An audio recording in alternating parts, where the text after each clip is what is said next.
Hi, Audrey Christie here. We were interrupted last time by a phone call that I thought might be urgent, and it wasn't. So that goes to show me. But today we're talking about, this is Wellness Wednesday. I don't know if you caught any of my first video, but I went ahead and deleted it since it was incomplete. So I'm Audrey Christie. I'm a holistic wellness practitioner. I would love for you to say hi. Let me know where you're from. And if this is your first time, I love to see the little hearts fly by the screen. So if you're here live, please do show me some love. We're going to talk about anxiety today and how you can nutritionally defeat anxiety, what the cause is, sort of what the cause is. They don't really know the cause. And what you can do to, lifestyle changes to improve your ability to reduce and maintain and defeat your anxiety. So 2 really important points. One is this is not pill shaming, so please don't take the information that I give you here today and think, oh, I can do this and I can throw away my pills, or that I'm saying anything negative about those of you that may require pills to deal with depression and or anxiety. Pill shaming is toxic and it's based on false information generally. And so working through anxiety is hard enough, but it's even worse with the pill shaming stigma. So that's definitely not what we're doing here. Just like some people require glasses to see, other people require a pill or 6 to get through the day and function, and everyone deserves to be able to function. So the information I'm giving you here today is to help. It's to help reduce your dependence on medication. It's helped to improve your life and your physical health in spite of taking medication, or in some cases you can get off medication. And the second part of that is if you can get off of medication, that's something that we have to work with your prescribing physician for. Do not stop taking any psychiatric meds quickly, right? Like don't just abruptly stop. Don't throw them away. Like work with your doctor and wean yourself off of them if that's the right thing for you. Okay. I'm going to rush through these because we really are crunched for time. So here's some things I want to talk about today. Anxiety, contributing factors, causes from a functional and physical standpoint. Symptoms, really the symptoms can range from all sorts of different things, but we'll touch on a few of the common ones. We're going to talk about how the fuel we put in our body can spike anxiety and how we can nutritionally defeat anxiety. So for those that don't know me, again, I'm Audrey Christie. I'm a holistic wellness practitioner. I see clients over at Pure Synergy if you are local to the DFW Metroplex. If not, I also have virtual appointments for clients online. I help people get to the root cause of their chronic illness or issue and heal it from the inside out and the roots up. I use a holistic approach following the theory that optimal health is an experience of the body, mind, and spirit. Everything I talk about and do are evidence-based approaches. I get to help people lose weight, reduce their dependence on medication, reduce stress, heal skin and autoimmune troubles, and lots of other fun stuff. So let's start out with what is anxiety from a physiological standpoint. So like from a functional physical perspective, it's a reaction to our situation or potential situation that is dangerous or perceived as dangerous. I'll let you know that I'm going to look back and forth at my notes so I don't miss any pieces, because if you let me go unscripted, I'll talk until tomorrow or until my battery goes dead or we get another phone call. Not all anxiety is bad. You can find a little spot of anxiety because it's the same system, it's the same physiologic function that controls our fight or flight response. So that really cool adrenaline rush that allows you to hightail it out of there when you're in danger. But when it goes wrong or when it can become troublesome is when you have fear of perceived threats or perceived problems. When the worry becomes to a level that you can't function, that it interferes with your daily life. And anxiety disorders, like most dis-ease in the body, comes in every different flavor of the rainbow, and it overlaps with other issues and other mental disorders. So it's really hard to give a set cause or a set of like physical symptoms. Some symptoms might include racing heart, increased blood pressure, sleeplessness, which can lead to a whole host of other problems, tension, headaches, confusion. Those are all things, and headaches may be, usually tension will show up as headaches. It could be migraines, confusion, cold sweats, gastric issues. So anything from just butterflies in the stomach to full-blown upset stomach, nausea, and vomiting. Dry mouth is another one that I hear a lot.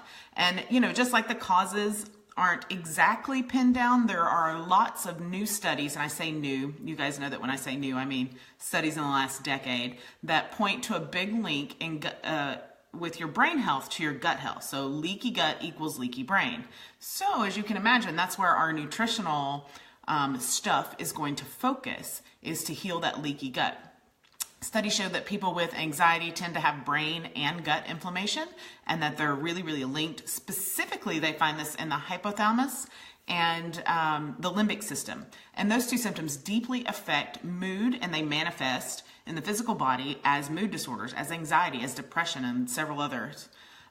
So given that information, that connection between the brain and the gut, that gives us some real options for healing mental troubles, for healing anxiety and depression without medications. Or as I like to say, from the inside out and the roots up. Most clients that come to see me they fall into two big categories. Either they're to the point that, they've got pretty severe anxiety and they're to the point that they will do just about anything to get rid of it, or they're on the cusp of it becoming a problem, and so they really want to circumvent the issue. So when you use functional medicine functional methods to treat anything, you have to know that it's not an instant fix. And frankly, we live in an instant gratification society where we're all looking for that little pill to fix it. We all want to lose weight immediately. It might have taken us 15 years to put on the weight, but we want to get rid of it in 5 days. And so in some cases, an extreme something to help is certainly necessary, but in a lot of cases, it's simply not necessary, and we can make small, sustainable shifts in our lifestyle and nutrition that can have big impacts for our anxiety. Okay, let's talk about a few things that make anxiety worse, and you're not going to like giving up any of these. Sugar, caffeine, packaged processed foods, and alcohol. All four of those things make anxiety worse. So the first thing you got to do is get rid of the sugar, and I know that if you've been around for long, you're tired of me telling you this, but sugar is poison. It really, really is. Sugar intake is responsible for more deaths per year than smoking cigarettes. So if I walked up to you and lit a cigarette and handed it to you, you would look at me like I was nuts. But if I was eating a Snickers bar and offered you one, you'd probably take it, right? And it's amazing to me. Sugar is a big killer. And so getting rid of sugar can significantly reduce your anxiety. And I'm not asking you to go all 0 carb or even keto, 20 carb, but really if you can reduce your carbohydrate intake to 50 to 80 carbs a day, then that will help heal your gut, it'll improve your clarity, and it'll help to reduce your anxiety symptoms. And plus, getting rid of sugar is a great way to get rid of sugar cravings, and it's easy and gentle to do with the right steps. So I have a 10-day gentle sugar detox that makes it really, really easy to wean yourself off packaged processed foods and sugar, and I'll put the link in the description, which will be above this video, I believe, when we're done. The second thing to do is to avoid caffeine. And yeah, I know avoiding caffeine, when you give it up, it's going to suck for a solid 3 days. But after that, you'll never look back if you can get through those 3 days. Now, you don't have to give up all caffeine, but being over caffeinated can cause anxiety as well as lead to dehydration, which further increases anxiety and depression. I think it's called 4-sigmatic mushroom teas, specifically the ones with cordyceps for energy boosting. They're a nice non-anxiety inducing gut healing coffee alternative. And they do have some with caffeine and coffee in it. So watch that. If you are going to have coffee, try to keep it to 1, maybe 2 cups a day, maybe 2 cups, and then no more caffeine for the rest of the day. It's also important to replace the lost fluids, both from the dehydrating caffeine and other things that you do. Almost everyone that comes to me, when I look at their lab work, they're showing signs of dehydration. And you should really be taking in 100 to 120 ounces of water every single day. And so that's in addition to your coffee or whatever else you're drinking, okay? Number 3 is avoid processed foods. And I like to tell people when I would talk about this previously, I used to be able to say avoid junk food. Well, I can't say that anymore because now they put healthy food in a package and disguise junk food as healthy food. So I always say avoid processed foods. If it comes in a package, even if it looks like it's healthy, you really got to avoid it. You just can't do it. There's not a time or situational excuse.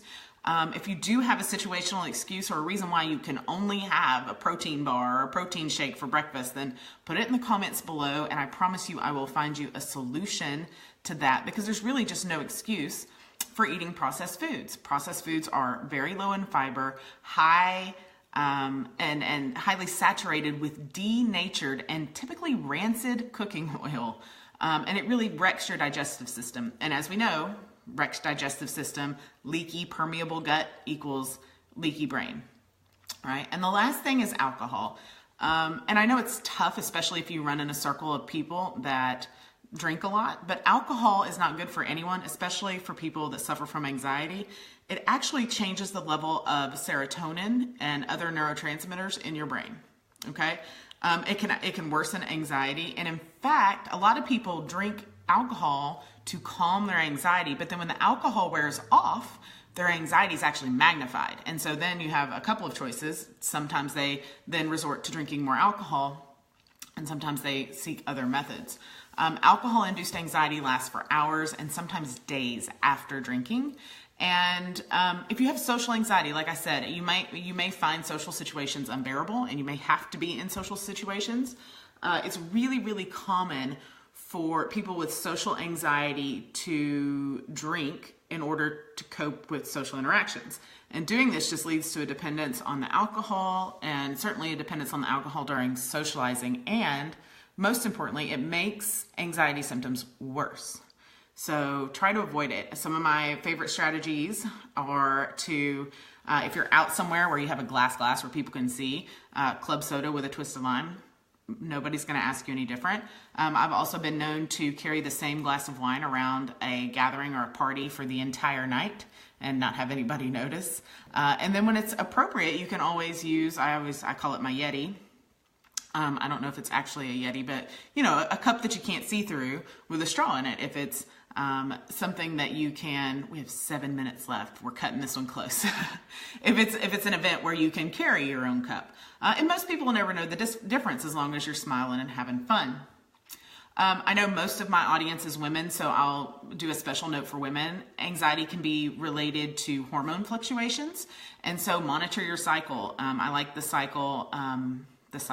app iCycle Beads, and it's in the App Store. I think it's free, but you can track your cycle, and then when you have anxiety, you can see where you're at, roughly, it's an estimate of course, where you're at in your cycle, so we can have an idea of what hormonal fluctuation might be related to that, might be causing that problem. So that's really, really important.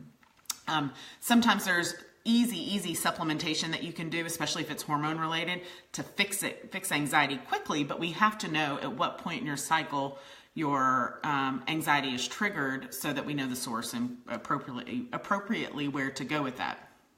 So we've talked about the 4 things you got to get rid of: caffeine, sugar, processed food, and alcohol. Now we're going to talk about some things to add. What should you focus on from a functional, like what fuel you're putting in your body, macronutrient perspective. And the first 2 are kind of similar. One is amino acids, and those are actually core components of proteins. You don't necessarily need to take an amino acid supplement, but if you can, even better. You can find them naturally in eggs, pineapples, nuts, seeds, turkey, spirulina, I can't say it very well, but it's a seafood, parsley, leafy greens, dark chocolate, and avocados. And these amino acids, they play a big role in the neurotransmission and hormone production, specifically tryptophan and tyrosine, which make up the neurotransmitters dopamine and serotonin. Those are mood boosters, and they ease aggression. So that's really, really important for those with anxiety. Second, and I say these 2 are kind of the same, is that you want to be eating high quality protein. Amino acids are the building blocks of protein. And so theoretically, if you're eating high quality protein, then you don't necessarily need an amino acid supplement. But I want you to keep that in mind. And as a bonus, eating high quality protein helps you feel fuller longer. It also maintains a steady production of those neurotransmitters, and it can help build muscle. And of course, most people know what protein is, but we're talking about eggs, beef, pork, chicken, wild caught fish. For my vegans and vegetarians out there, hemp hearts are really good, chia seeds, and pumpkin seeds. The third thing, and I talk about this a lot, is omega-3s. And I had a client today ask me, well, I take omega-369, can I just take that? The answer is no, you want to take omega-3s. We get plenty of omega-6 and omega-9 in our diet naturally. And so the key there is to have a particular balance between the 3s and the 6s and the 9s. And 3s we don't get enough of through our diet. So you got to take a lot of 3s to balance out those omega-6 and 9s, okay? So when you're looking for an omega-3 supplement, you want to take 3,000 to 5,000 milligrams a day and work your way up to that. If you jump in too fast, you could cause some GI distress. That'll catch you off guard. You want to look for a high quality animal-based source, so krill oil is what I recommend. Try to stay away from the fish oil. Most of that is contaminated. If you want to get it from your food, you can, but you can't get all of it from your food, so you still need to supplement. Omega-3 high foods are things like sardines, which I personally have tried and can't eat. Mackerel, halibut, salmon, oysters. Love some oysters on half shell. And then for my vegan, vegetarian peeps, chia seeds again, sea vegetables, walnuts, and again, the most important thing to do is to supplement. Another one is folate, and this one is not to be confused with folic acid. I had another gal go to the health food store and ask for folate acid the last day, and it's not folate acid. Folic acid with a C is the man-made version of folate. Okay, folate is what you want, because most of us are not genetically able to absorb and utilize folic acid. So when your doctor tells you to get a folic acid supplement, especially when you're pregnant, take that, say thank you, and go get folate, because chances are you and or your growing baby inside of you cannot absorb the folic acid anyway. So you want folate. Folate is required for tons of body processes, lots of mood balancing stuff, lots of neurological development, which is why they recommend it for pregnant women, as well as it helps you to metabolize those amino acids we talked about in number 1. So it helps you put to use other nutrients that you're taking into your body. Again, eggs is a great source of that. Spinach, romaine, broccoli, citrus fruits, berries, sunflower seeds, all really great sources of folate. Another B vitamin, specifically B6 and B12, you really need those for energy, metabolism, and nervous system function. B12 has got lots of great research behind it for benefiting depression, and it shows that even a small deficiency in B12, a very tiny deficiency, can lead to big symptoms for anxiety and depression. So make sure you're getting enough B12. B12 is not well absorbed in our GI tract, so you want to do sublingual drops or tabs that dissolve under your tongue. They also help with B12. So your B6 and B12 helps your folate to be properly absorbed. So you want to make sure that you're getting all of these things in order to be able to put all of these nutrients to work. You can see how they kind of work together. So your B6 and B12 help your folate, and your folate helps your amino acids. And all of those are needed to reduce your anxiety. The very last one I'm going to talk about is a vitamin D. Vitamin D is the sunshine supplement, and it's actually not a vitamin, it's a hormone. And we talked about this in a class I taught earlier this week, or at the end of last week, about why they did that. And basically, they thought it was a vitamin, and when they discovered it was actually a hormone, it was too late to go back and change tons and tons and tons of text. And this was before the day of the internet, where you just backspace and delete it. And so they continued to call it a vitamin instead of changing it appropriately. And that was actually somebody in the class told me that. So yeah, I learned something too. So sunshine foods, vitamin D foods, liver, fish, eggs again, mushrooms. Mushrooms though, there's a caveat there. You have to cook mushrooms in order to be able to absorb the nutrients. So just eating raw mushrooms isn't doing it for you. Fish eggs, so if you're a caviar fan, have some, and salmon. Now the very best way, period, is to get your vitamin D naturally. So 20 minutes in the sun, unobstructed by sunscreen or glass, is the very best way to get your vitamin D. Now, some of us live in areas where in the fall through early spring, you can't get as much sunshine as you need, so you should take the dose. I take 5,000 units a day, and every other day I take 10,000 units. I highly recommend you get your vitamin D levels checked twice a year. Your doctor's lab report is probably going to say that if you have, if your level is at 40, you're fine. We really like to see those levels at between 60 and 110 for optimal health. But vitamin D is one of those things you can overdo. And so not in the sunshine necessarily, but if you're taking a supplement. So I do recommend you get that test twice a year. And if you need somewhere to somehow to figure out how or where to do that test, post in the comments below and I can help you with that. So that's about 15 minutes worth. It is 2 minutes after when I was supposed to have left for my next appointment. So I'm going to do that. If you have any questions, please definitely leave them in the comments below. If you want to save this video, share it to your page so it'll be in your video archives. Again, questions, let me know and I will see you. I may do a follow-up live stream on some anxiety, energetic stuff for anxiety if there's enough interest. If not, tune in next week. Next week, we're going to have Meditation Monday on Monday morning, as well as Wellness Wednesday. Have a great week.